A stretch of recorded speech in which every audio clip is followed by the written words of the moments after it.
Hello बच्चों, let's see this question. So the question says, in a following question, a statement of assertion is followed by a statement of reason. So the assertion is, in the simple harmonic motion, the velocity is maximum when the displacement is minimum, and the reason is the displacement and velocity of SHM differ in phase by pi by 2. So the key concept of this question is equations of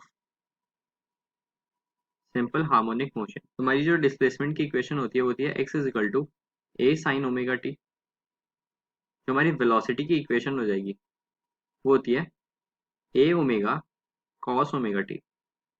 और जो acceleration की equation होगी होती है minus a omega square sine omega t. तो जो हमारा assertion है वो है कि सिंपल हार्मोनिक मोशन में जब वेलोसिटी मैक्सिमम होगी तो हमारा डिस्प्लेसमेंट मिनिमम होगी. तो अगर हम देखते हैं मीन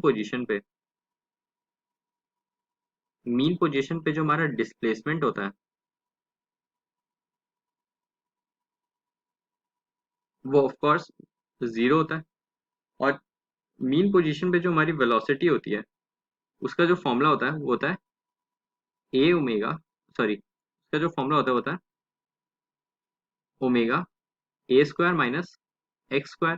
तो यहाँ से हमारी जो डिस्प्लेसमेंट है वो जीरो आ गई. तो यहाँ से जो हमारी वेलोसिटी का जो फॉर्मूला आ गया वो आ गया ए ओमेगा, जो कि मैक्सिमम वेलोसिटी है. तो इसका मतलब है जो वेलोसिटी है वो मैक्सिमम है. और हमारा असर्शन भी यही कह रहा है जब डिस्प्लेसमेंट मिनिमम है तो वेलोसिटी हमारी मैक्सिमम है. तो जो हमारा असर्शन है वो ट्रू है. अब अगर हम रीजन देखें, रीजन है displacement velocity of SHM differ in phase by pi by 2. तो जो हमारा एक्स की इक्वेशन थी वो थी ए साइन ओमेगा टी,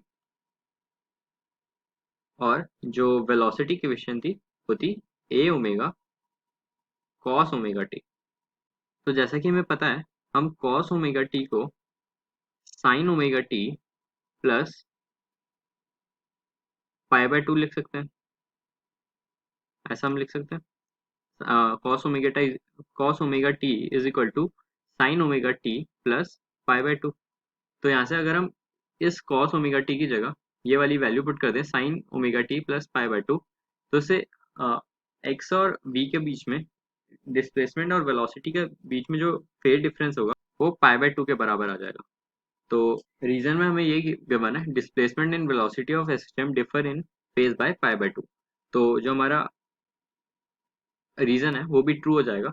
और जो ये रीजन है ये असर्शन को एक्सप्लेन कर रहा है, क्योंकि वही बात जो असर्शन जो रीजन में है वही असर्शन को प्रूफ कर रही है कि वेलोसिटी मैक्सिमम होगी जब डिस्प्लेसमेंट कम होगी. वो ऐसा इसलिए है क्योंकि जो उनके बीच का जो फेज डिफरेंस है वो पाई बाय 2 है. So option 1 is the right choice if both assertion and reason are true and the reason is correct explanation of the assertion. Hope you understood it well. Best of luck.